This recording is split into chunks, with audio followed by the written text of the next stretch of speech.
ओम शांति। आज के बाबा के अव्यक्त महावाक्य हैं 29 नवंबर 2020 और रिवाइज कोर्स हैं 23 जनवरी 1987। आज की अव्यक्त मुरली का हेडिंग है सफलता के सितारे की विशेषताएं। सफलता के सितारे की विशेषताएं। आज बाबा के महावाक्यों में बाबा बहुत सुंदर नज़ारे का वर्णन कर रहे हैं। हम सभी आत्माएं उस नज़ारे का साक्षात अनुभव करेंगे, साथ साथ स्वयं की स्थिति का भी दर्शन करेंगे। हम कौन से सितारे हैं और हमारे सितारे की चमक कितनी प्रभावशाली और शक्तिशाली है। तो आइए इसी अनुभव के साथ हम सुनते हैं बाबा के महावाक्य। बाबा बोले, आज ज्ञान सूर्य ज्ञान चंद्रमा अपने चमकते हुए तारा मंडल को देख रहे हैं। वह आकाश के सितारे हैं और यह धरती के सितारे हैं। वह प्रकृति की सत्ता है, यह परमात्मा सितारे हैं, रूहानी सितारे हैं। वह सितारे भी रात को प्रकट होते हैं। यह रूहानी सितारे ज्ञान सितारे चमकते हुए सितारे भी ब्रह्मा की रात में ही प्रकट होते हैं। वह सितारे रात को दिन नहीं बनाते, सिर्फ सूर्य रात को दिन बनाता है। लेकिन आप सितारे ज्ञान सूर्य ज्ञान चंद्रमा के साथ साथी बन रात को दिन बनाते हो। जैसे प्रकृति के तारामंडल में अनेक प्रकार के सितारे चमकते हुए दिखाई देते हैं, वैसे परमात्मा तारामंडल में भी भिन्न भिन्न प्रकार के सितारे चमकते हुए दिखाई दे रहे हैं। कोई समीप के सितारे हैं और कोई दूर के सितारे भी हैं। कोई सफलता के सितारे हैं तो कोई उम्मीदवार सितारे हैं। कोई एक स्थिति वाले हैं और कोई स्थिति बदलने वाले हैं। वह स्थान बदलते हैं, यहाँ स्थिति बदलते। जैसे प्रकृति के तारामंडल में उछल तारे भी हैं, अर्थात हर बात में हर कार्य में यह क्यों यह क्या यह पूछने की पूछ वाले अर्थात क्वेश्चन मार्क करने वाले पुछल तारे हैं। जैसे प्रकृति के पुछल तारे का प्रभाव पृथ्वी पर भारी माना जाता है, ऐसे बार बार पूछने वाले इस ब्राह्मण परिवार में वायुमंडल भारी कर देते। देखो बाबा कितना अच्छा कंपैरिजन बता रहे हैं। जैसे प्रकृति के पुछल तारे का प्रभाव पृथ्वी पर भारी माना जाता है, ऐसे बार बार पूछने वाले व संशय बुद्धि आत्माएं भी वातावरण को भारी कर देती हैं। इस ब्राह्मण परिवार में वायुमंडल भारी कर देते हैं। सभी अनुभवी हो। जब स्वयं के प्रति भी संकल्प में क्या और क्यों का पूछ लग जाता है तो मन और बुद्धि की स्थिति स्वयं प्रति भारी बन जाती है। साथ साथ अगर किसी भी संगठन के बीच व सेवा के कार्य प्रति क्यों क्या ऐसा कैसा यह क्वेश्चन मार्क की क्यू का पूछ लग जाता है तो संगठन का वातावरण व सेवा क्षेत्र का वातावरण फौरन भारी हो जाता है। तो स्वयं प्रति संगठन व सेवा प्रति प्रभाव पड़ जाता है।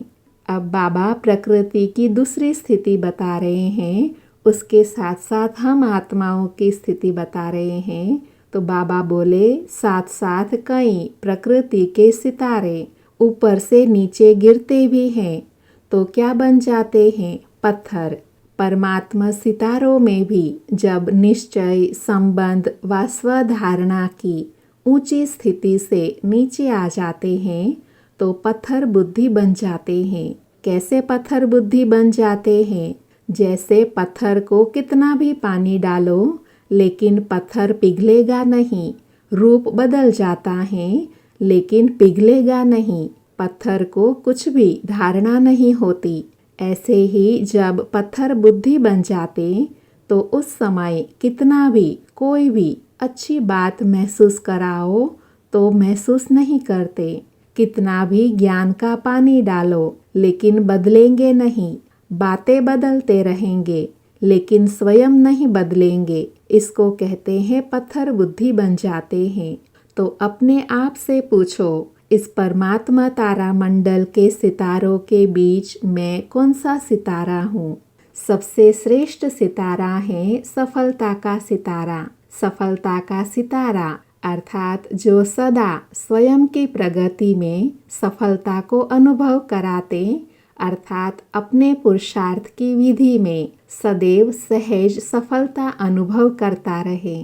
सफलता के सितारे संकल्प में भी स्वयं के पुरुषार्थ प्रति भी कभी पता नहीं यह होगा या नहीं होगा, कर सकेंगे या नहीं कर सकेंगे, यह असफलता का अंश मात्र भी नहीं होगा। जैसे स्लोगन है, सफलता जन्मसिद्ध अधिकार है, ऐसे वह स्वयं प्रति सदा सफलता अधिकार के रूप में अनुभव करेंगे। अधिकार की परिभाषा ही है बिना मेहनत, बिना मांगने के प्राप्ति हो, सहज और स्वतः प्राप्ति हो, इसको कहते हैं अधिकारी। ऐसे ही एक स्वयं प्रति सफलता, दूसरा अपने संबंध संपर्क में आते हुए, चाहे ब्राह्मण आत्माओं के, चाहे लौकिक परिवार व लौकिक कार्य के संबंध में, सर्व संबंध संपर्क में, संबंध में आते, संपर्क में आते, कितनी भी मुश्किल बात को सफलता के अधिकार के आधार से सहज अनुभव करेंगे, अर्थात सफलता की प्रगति में आगे बढ़ते जाएंगे। हाँ, समय लग सकता है, लेकिन सफलता का अधिकार प्राप्त होकर ही रहेगा। ऐसे स्थूल कार्य व अलौकिक सेवा का कार्य, अर्थात दोनों क्षेत्र के कर्म में सफलता के निश्चय बुद्धि विजय रहेंगे।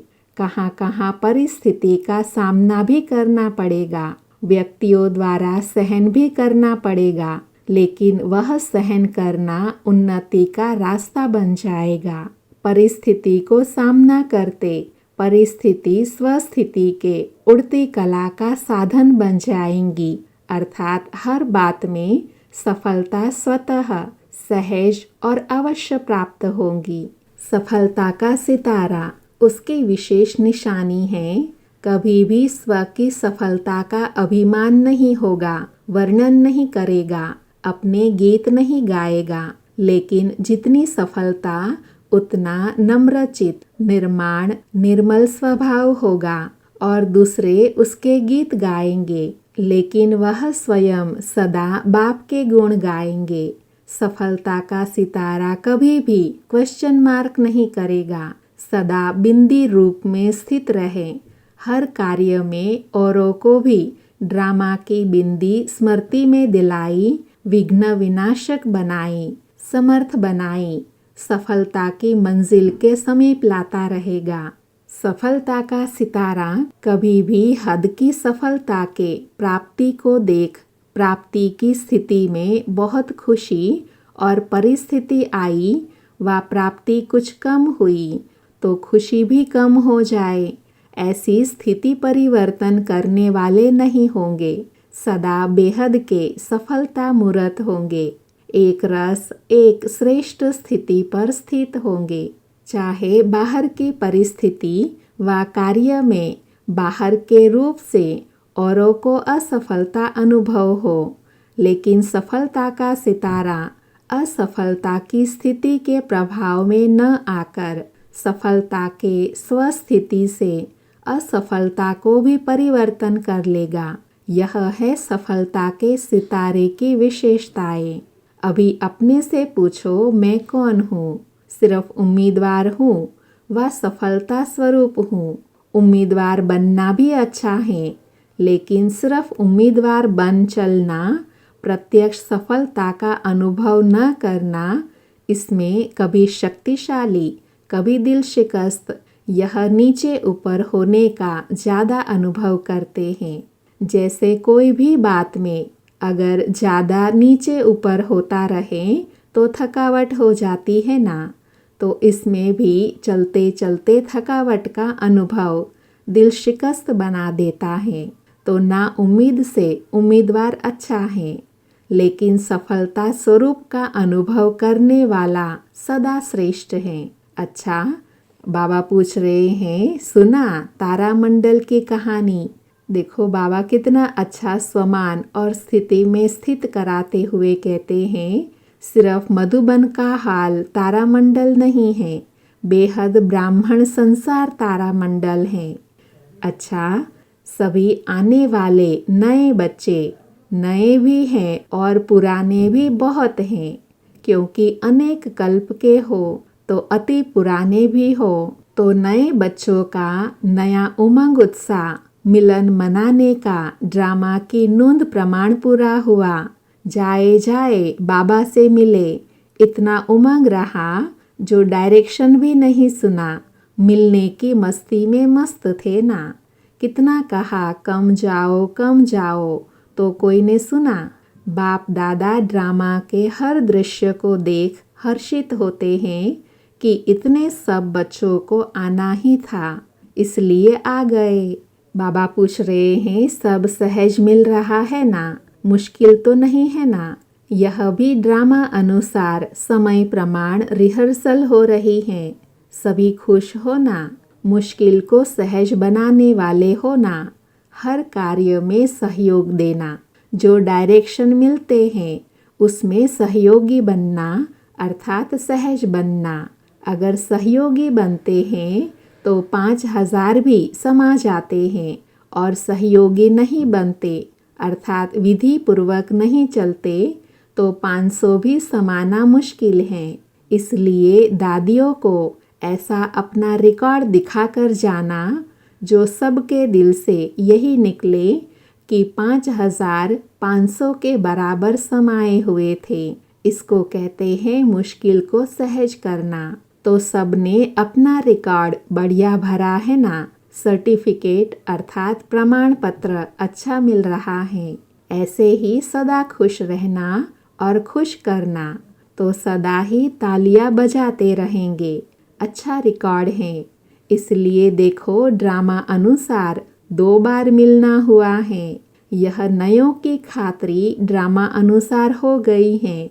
अच्छा, सदा रूहानी सफलता के श्रेष्ठ सितारों को सदा एक रस स्थिति द्वारा विश्व को रोशन करने वाले ज्ञान सूर्य ज्ञान चंद्रमा के सदा साथ रहने वाले, सदा अधिकार के निश्चय से नशे और नम्रचित स्थिति में रहने वाले, ऐसे परमात्मा तारामंडल के सर्व चमकते हुए सितारों को ज्ञान सूर्य ज्ञान चंद्रमा बाप दादा की रूहानी स्नेह संपन्न याद प्यार और नमस्ते। ऐसे सफलता के सितारे अधिकारी बनाने वाले बाप दादा को भी हम सभी बच्चों की ओर से याद प्यार और नमस्ते। अभी बाबा की पार्टियों से मुलाकात है, उसमें पहला ग्रुप है। बाबा उन्हें बोले, अपने को सदा निर्विघ्न विजयी रतन समझते हो। विघ्न आना यह तो अच्छी बात है, लेकिन विघ्न हार न खिलाए। विघ्नों का आना अर्थात सदा के लिए मजबूत बनना। विघ्न को भी एक मनोरंजन का खेल समझ पार करना, इसको कहते हैं निर्विघ्न विजयी। तो बाबा पूछ रहे हैं, विघ्नों से घबराते तो नहीं? जब बाप साथ हैं तो घबराने की कोई बात ही नहीं। अकेला कोई होता है तो घबराता है, लेकिन अगर कोई साथ होता है तो घबराते नहीं, बहादुर बन जाते हैं। देखो बाबा यहाँ कितना अच्छा क्वेश्चन पूछ रहे हैं। जहाँ बाप साथ हैं वहाँ विघ्न घबराएंगे या आप घबराएंगे?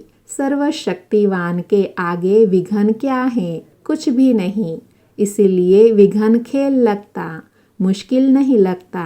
विघ्न अनुभवी और शक्तिशाली बना देता है। जो सदा बाप की याद और सेवा में लगे हुए हैं, बिजी हैं, वह निर्विघ्न रहते हैं। अगर बुद्धि बिजी नहीं रहती तो विघ्न व माया आती है। अगर बुद्धि बिजी नहीं रहती तो विघ्न व माया आती है। अगर बिजी रहे तो माया भी किनारा कर लेंगी। आएंगी नहीं, चली जाएंगी।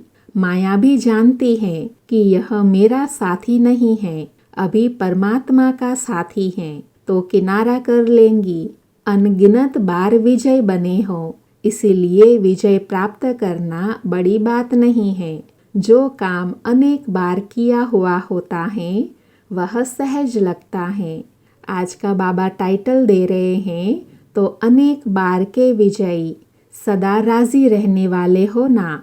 माताएं सदा खुश रहती हो, कभी रोती तो नहीं। बाबा पूछ रहे हैं कभी कोई परिस्थिति ऐसी आ जाए तो रोएंगी, बहादुर हो। बाबा भाइयों को पूछ रहे हैं पांडव मन में तो नहीं रोते, यह क्यों हुआ, क्या हुआ, ऐसा रोना तो नहीं रोते। बाप का बनकर भी अगर सदा खुश नहीं रहेंगे तो कब रहेंगे।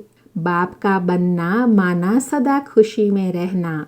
ना दुख है ना दुख में रोएंगे, सब दुख दूर हो जाएंगे। तो अपने इस वरदान को सदा याद रखना।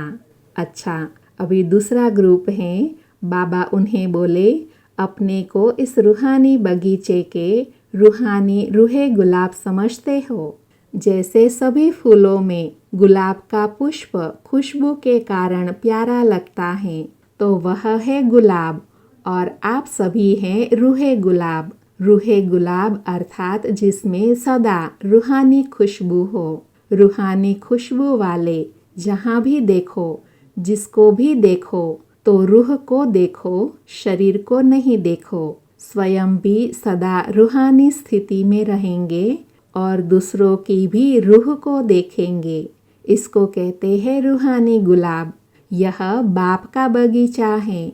देखो, बाबा आप समान स्वमान दिलाते हुए कहते हैं जैसे बाप ऊंचे ते ऊंचा है, ऐसे बगीचा भी ऊंचे ते ऊंचा है। जिस बगीचे का विशेष श्रृंगार रूहे गुलाब आप सभी हो, तो यह रूहानी खुशबू अनेक आत्माओं का कल्याण करने वाली है। आज विश्व में जो भी मुश्किल आते हैं तो उसका कारण ही है कि एक दो को रूह नहीं देखते। देह अभिमान के कारण सब समस्याएं हैं। देही अभिमानी बन जाए तो सब समस्याएं समाप्त हो जाए। तो आप रूहानी गुलाब विश्व पर रूहानी खुशबू फैलाने के निमित्त हो। ऐसे सदा नशा रहता है, कभी एक कभी दूसरा नहीं। सदा एक रस स्थिति में शक्ति होती है। स्थिति बदलने से शक्ति कम हो जाती है। सदा बाप की याद में रहे, जहाँ भी सेवा का साधन है चांस लेकर आगे बढ़ते जाओ। परमात्मा बगीचे के रूहानी गुलाब समझ रूहानी खुशबू फैलाते रहो। कितनी मीठी रूहानी खुशबू है, जिस खुशबू को सब चाहते हैं। यह रूहानी खुशबू अनेक आत्माओं के साथ साथ अपना भी कल्याण कर लेती हैं। बाप दादा देखते हैं कि कितनी रूहानी खुशबू कहाँ कहाँ तक फैलाते रहते हैं। बाबा यहाँ रूहानी खुशबू का आधार बता रहे हैं कि ज़रा भी कहाँ देह अभिमान मिक्स हुआ तो रूहानी खुशबू ओरिजिनल नहीं होगी। सदा इस रूहानी खुशबू से औरों को भी खुशबूदार बनाते चलो। फिर बाबा पूछ रहे हैं सदा अचल हो, कोई भी हलचल हिलाती तो नहीं। कुछ भी होता है सुनते देखते थोड़ा भी हलचल में तो नहीं आ जाते। जब नथिंग न्यू है तो हलचल में क्यों आए। कोई नई बात हो तो हलचल हो। यह क्या क्यों अनेक कल्प हुई हैं। इसको कहते हैं ड्रामा के ऊपर निश्चय बुद्धि सर्वशक्तिवान के साथी हैं। इसीलिए बेपरवाह बादशाह हैं। सब फिक्र बाप को दे दिए तो स्वयं सदा बेफिक्र बादशाह। सदा रूहानी खुशबू फैलाते रहो तो सब विघ्न खत्म हो जाएंगे। अच्छा, आज बाबा ने वरदान दिया प्रत्यक्षता के समय को समीप लाने वाले सदा शुभ चिंतक और स्वचिंतक भव। प्रत्यक्षता के समय को समीप लाने वाले सदा शुभ चिंतक और स्वचिंतक भव। वरदान का स्पष्टीकरण है, सेवा में सफलता का आधार है शुभ चिंतक वृत्ति, क्योंकि आपकी यह वृत्ति आत्माओं को ग्रहण शक्ति व जिज्ञासा को बढ़ाती है। इससे वाणी की सेवा सहज सफल हो जाती है और स्व के प्रति स्वचिंतन करने वाली स्वचिंतक आत्मा सदा माया प्रूफ किसी की भी कमजोरियों को ग्रहण करने से व्यक्ति व वैभव की आकर्षण से प्रूफ हो जाती हैं। तो जब यह दोनों वरदान प्रैक्टिकल जीवन में लाओ तब प्रत्यक्षता का समय समीप आए। आज का स्लोगन है, अपने संकल्पों को भी अर्पण कर दो तो सर्व कमजोरियां स्वतः दूर हो जाएंगी। अपने संकल्पों को भी अर्पण कर दो तो सर्व कमजोरियां स्वतः दूर हो जाएंगी। ओम शांति।